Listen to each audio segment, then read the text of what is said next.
Au sommaire de votre actualité locale, l'incinérateur va coûter 40 millions d'euros de plus que prévu. La mairie de Clermont veut se servir de cet argument pour faire annuler le projet. Les pompiers face aux militaires et aux rugbymen de l'ASM. Un challenge sportif improbable était organisé aujourd'hui à Clermont. Et puis la biennale du carnet de voyage, c'est parti. L'événement dure jusqu'à dimanche à Clermont. Et avant de développer ces titres, cette information dévoilée aujourd'hui par nos confrères de La Montagne, Nicolas Sarkozy devrait venir en Auvergne la semaine prochaine, jeudi, le 25 novembre. Le président de la République est attendu au Maillet de Montagne, dans la montagne bourbonnaise, pour un déplacement d'une demi-journée sur le thème de l'agriculture et de la ruralité. Nicolas Sarkozy devrait participer à une table ronde et visiter une exploitation. Pour le moment, l'Élysée et la préfecture de région refusent de confirmer l'information.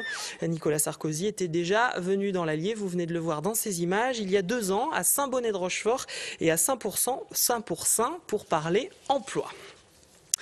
Incinérateur, le feuilleton judiciaire pourrait bien reprendre de plus belle. Cette semaine, on a appris que le projet allait coûter 40 millions de plus que prévu. Aujourd'hui, le maire de Clermont a réagi avec autour de lui beaucoup d'élus de l'agglomération. Tous envisagent de porter plainte contre un tel surcoût et ils prétendent que leur projet, l'extension du site Puylon sans incinérateur, coûterait moins cher à la collectivité. Cet amendement de 45 millions de plus vient d'alourdir la facture. Or, nous avons démontré, puisque le précédent préfet nous avait demandé de faire une étude et de présenter un projet différent. Ce projet, ça s'appelle OFRIS. C'est un projet de traitement qui coûte à peu près 180 millions de moins sur les 20 ans qui viennent que le projet actuel d'incinération et qui répond plus aux normes de Grenelle. Et nous disons, mettons ce projet en œuvre ou un projet similaire. Abandonner le projet Vernéa suppose de dédommager Vernéa, c'est clair, à condition de vouloir le faire, mais le dédommagement de Vernéa, compte tenu des études engagées, on le sait, ne pourra pas excéder 10 millions d'euros. C'est la raison pour laquelle le Clermont Communauté, qui a la compétence de gestion sur sa déchetterie, sur son centre d'enfouissement de Puylon, a décidé de demander son retrait du Valtom. Serge Godard qui répondait aux questions de Raphaël Poujon. Un challenge sportif inédit s'est déroulé aujourd'hui à Clermont. Des rugbymen de l'ASM ont affronté des pompiers du Puy-de-Dôme et des militaires du 92 lors de différentes épreuves. Ce challenge était une initiative de Raphaël Chanal, ancien joueur de l'ASM, devenu lui-même pompier volontaire. Philippe Robert. Tirer un dévidoir de 100 kg, porter des tuyaux jusqu'au 3e étage, voilà l'un des exercices proposés à 2 équipes de pompiers, 2 équipes du 92e ERI et 2 équipes de l'ASM. Un challenge sportif qui débute assez facilement pour les hommes du feu. Pour les autres, c'est un peu plus ardu, en particulier l'exercice de la planche. C'est pas évident, surtout qu'on n'a pas l'habitude de travailler dans ces conditions-là avec l'équipe. Donc après, la cohésion s'est bien faite, on s'est bien trouvé, on a réussi à monter et puis à la fin, la planche, c'est vrai que c'est pas notre cas, mais on a réussi à la faire, donc on est plutôt satisfait. Autre exercice, un parcours avec un appareil respiratoire sur le dos et des lunettes qui plongent chaque concurrent dans le noir, avec une bande sonore pour augmenter le stress. C'est à base de communication et faire confiance au mec qui est devant. Et c'est vrai que ça nous rapproche un peu du terrain où voilà, on est sans cesse obligé de parler avec ses copains et surtout d'avoir confiance en ses copains. L'esprit de corps, voilà ce qui est développé au cours de cet après-midi, qui permet également de voir d'autres horizons. Ça permet de faire des rencontres par rapport aux pompiers, parce que bon, c'est vrai qu'on ne se côtoie pas forcément dans le domaine du travail. Donc ça permet de faire passer un petit moment sympathique avec eux, quoi. Un univers pour lequel les joueurs de l'ASM, comme beaucoup, ont des yeux d'enfant. Mais pas trop le temps de rêver, et c'est en footing que les concurrents rejoignent le 92e ERI pour un parcours du combattant très musclé. Et même si les joueurs de l'ASM sont habitués à aller au combat, ces exercices sont pour certains difficiles à avaler. C'est très dur. Ouais, je suis fatigué. Willy Wepner n'est pas le seul à être fatigué. Et là encore, l'entraide est primordiale pour passer les obstacles. Nous, on travaille souvent en équipe chez les pompiers, donc c'est toujours le même esprit, mais c'est sympa de partager avec des personnes de l'extérieur. Les bleus de l'ASM cravachent autant que les rouges et certains en viennent même à regretter les entraînements de Verne Cotter. Alors Vincent, tu penses à t'engager là? Non.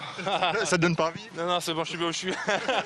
Je suis bien où je suis. Pas facile, c'est pas notre métier, donc il faut faire quelque chose de fort. C'est un physique très défort. Un parcours du combattant qui laisse des traces et les joueurs de l'ASM sont tout heureux de retrouver leur terrain pour finir par des jeux autour du rugby, avant de savourer un week-end bien mérité après une grosse semaine de travail physique. Un mot de football à présent pour vous dire que se joue le 7e tour de la Coupe de France ce week-end. Plusieurs clubs de la région sont engagés. Demain, Thiers affronte Cournon d'Auvergne à partir de 18h et Montluçon reçoit Angoulême à 19h. Et puis le Clermont Foot, lui, se déplace dimanche à Royan à 14h30 pour un match face à une équipe de division d'honneur. C'est l'événement culturel ce week-end à Clermont. La 11e biennale du carnet de voyage se déroule jusqu'à dimanche à Polydôme. Cette année, le thème choisi, c'est l'Asie. Ariane Monfray et Stéphanie Delanne se sont intéressées aux jeunes carnétistes qui sont exposés. Guillaume Renier a 21 ans et déjà 2 grands voyages dans ses bagages, le Cambodge en 2009 et le Mali en janvier 2010. Alors étudiant aux Beaux-Arts du Havre, Guillaume a bien sûr emmené son appareil photo, mais aussi aquarelles et crayons pour garder une trace de ses périples. C'est léger, c'est pratique. Après, les matériaux, il y a aussi tout ce que je trouve sur la route, des bouts de métaux, des plumes, il y a même des bouts d'os des fois. C'est essayer d'enrichir le carnet. Enfin, c'est pas seulement un livre, il a son poids, il a son odeur, il a son histoire, il a ses cicatrices. C'est rendre un objet en fait.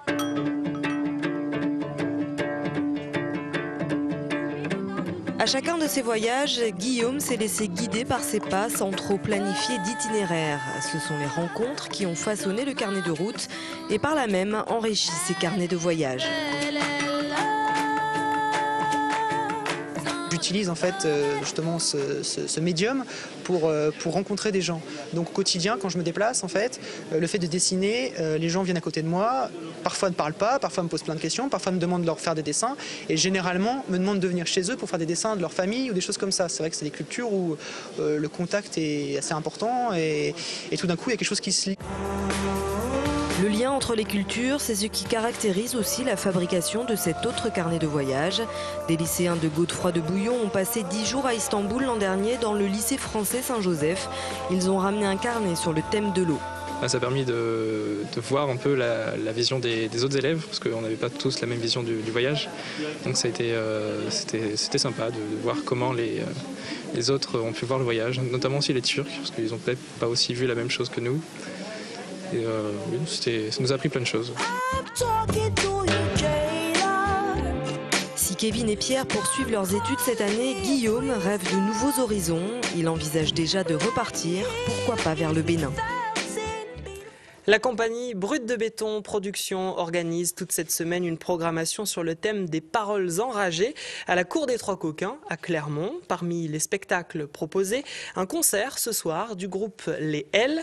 Il s'agit de la 5e date seulement de leur nouvelle tournée. Cécile Finot a suivi les répétitions.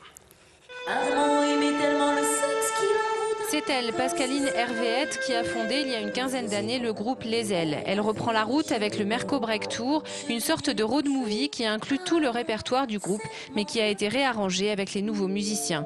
Les Ailes, c'est en effet moins le nom d'une équipe qu'une identité artistique. Pour moi, c'est vraiment de la chanson, ça s'inscrit vraiment dans la tradition de la chanson réaliste, puisque ça raconte des histoires.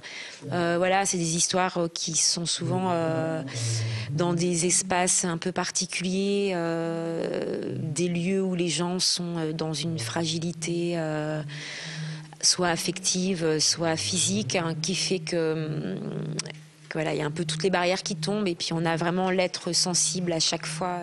Alors j'ai mis ma tête en four pour plus voir mon chien dans les... Au gré des albums, les Ailes ont abordé les thèmes du cirque, de l'hôpital ou de la perte d'identité. Une parole engagée et enragée donc que celle de Pascaline Hervéette qui cherche surtout à bousculer et à émouvoir le public. Il y a l'aspect scénique, parce que c'est vrai que même si là on revient au concert, on a quand même toujours une exigence esthétique, de mise en scène.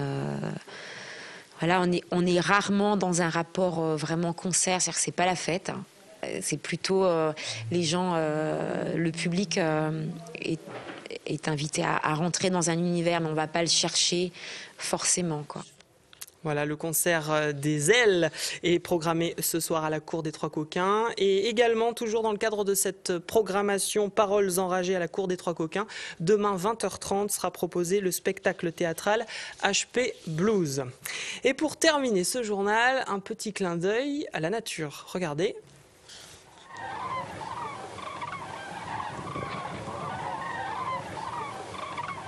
Voilà une image très courte, tournée hier au-dessus du circuit de Charade. Un passage exceptionnel de grues cendrées en Auvergne. Les volatiles ont quelque peu dévié leur migration traditionnelle pour rejoindre l'Europe du Sud.